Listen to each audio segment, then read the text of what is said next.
Kai, yar budin ne.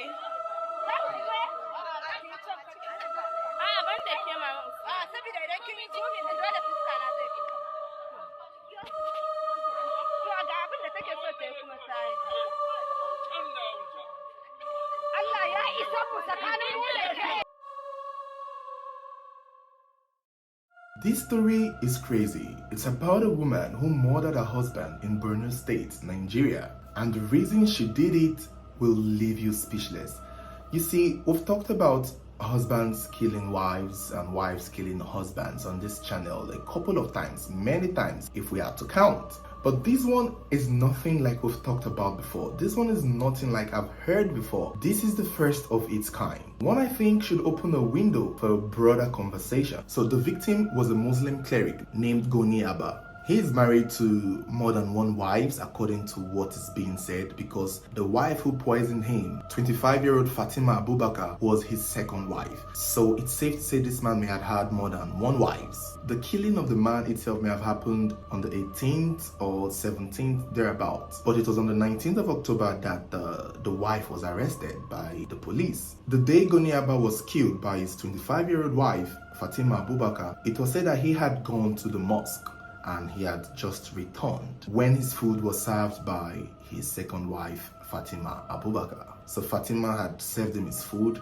and as Goni was eating his food, he began to feel sweaty, he began to feel uneasy. This is something we see in the movies when someone is poisoned and the person just begins to act unusual, and that was what was happening with Goni Abba. He was just not feeling himself. It's almost as if the food was poisoned, and the poison was immediately taking effect on him while he was eating. Witnesses said that he was struggling with the food but continued eating because he didn't think it was the food. Eventually, he slumped and was quickly rushed to the hospital. And in the hospital there, they tried to maintain the situation and he was put on medication.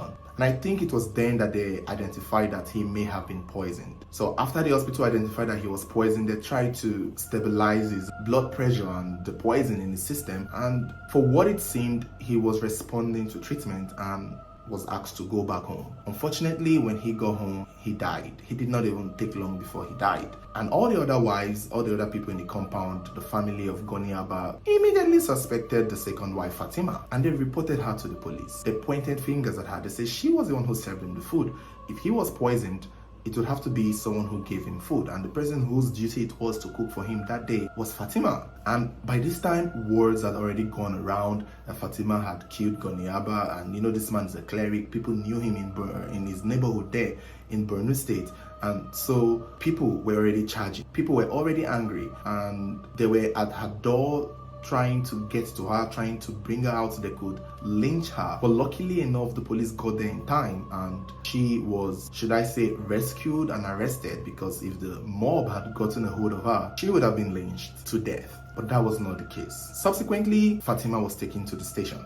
She was arrested, and when she was interrogated, she confessed that yes, she killed her husband, Goni Abba. She poisoned his food and she meant for him to die. And when they asked her the reason, my God, you are fastening your seatbelt, because this is actually the first of its kind. I have never heard of a woman who killed her husband for this same reason before. Fatima said she killed Goni Abba, her husband, because she was tired of being married. Not being married to him.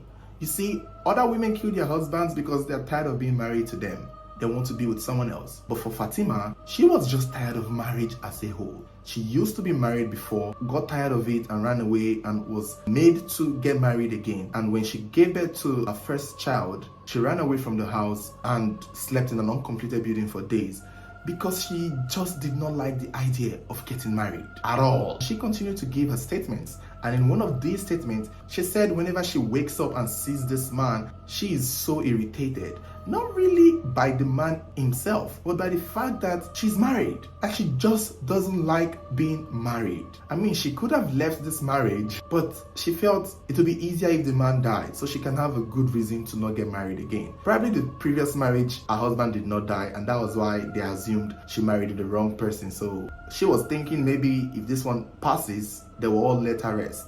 After all, she has given birth for this one. And what is even more shocking is the fact that she admitted that the late Goni Aba was a very good man to her, was a nice husband. He did not beat her, he treated her well. So this was not even about him, but about her hating the idea of being married. She also talked about how she had begged her parents to help her dissolve this marriage, just end it so she can be free and be by herself. But you know, they didn't listen. And so she felt there was only one way out, and that was taking her husband out. Fortunately for her, it backfired. For what it's worth, if you ask me, I feel like maybe she knew if she killed Goni Aba, they would arrest her, and that is another way to get out of the marriage. For what it's worth, seemed like a kind of woman who would rather be in prison than be married. And I am totally blown. I am totally confused by this reason. Most times, women who kill their husband do so out of rage, out of jealousy, out of the fact that, you know, they are cheating, out of the fact that they are being abused in the marriage. 90% of the time, this is the reason why we see wives kill their husband. But today, here we are, learning about a woman who murdered her husband just because she hated the idea of being married. I mean, I'm so sure marriage is not the most pleasant idea for a lot of women out there. Many people really want to be free. For some people, marriage is a burden. People see it as a burden. It's not everybody that likes it. It's not everybody that should be married. I guess Fatima is one of those people that shouldn't have been married or shouldn't be married.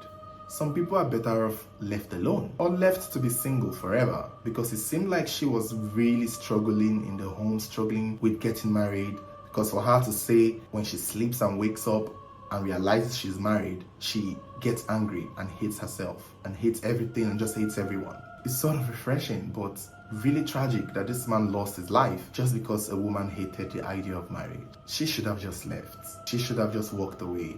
She did not need to end this man's life, especially seeing that the man was a good man to her. A lot of people have blamed society for pressuring women into getting married to people that they don't want to. A lot of people have said that if she wasn't forced into the marriage, she probably wouldn't have done what she did. I mean, in this story, there are elements of the possibility that she was made, convinced or coerced and pressured into marrying, and it wasn't most likely maybe her choice. At the same time, some people have criticized the woman's action, that she should have just run away. Nobody will kill her or arrest her. She should have just ran away or left the home and just go to wherever she wants to go. I don't think the man would have chased her. This is really shocking. So thank you guys for watching. I would like to hear your thoughts on this story. I would like to hear what you think regarding this incident. Do you understand Fatima, or do you think she should have used other alternatives by running away? And what do you think about people blaming the society for making marriage seem like an achievement for women, even for those who may not like the idea? Let me know your thoughts. Don't forget to like this video, share with your friends, share on your social media page. Stay subscribed to our YouTube channel. A lot of you watching our videos are not subscribed, so please don't forget to subscribe to our channel and click on the notification button, so should there be any update, you'll be the first to get notified. And also, we have a super thanks button in our videos now, which means if you want to do something special for us, you can just go on the super thanks and bless us. Thank you.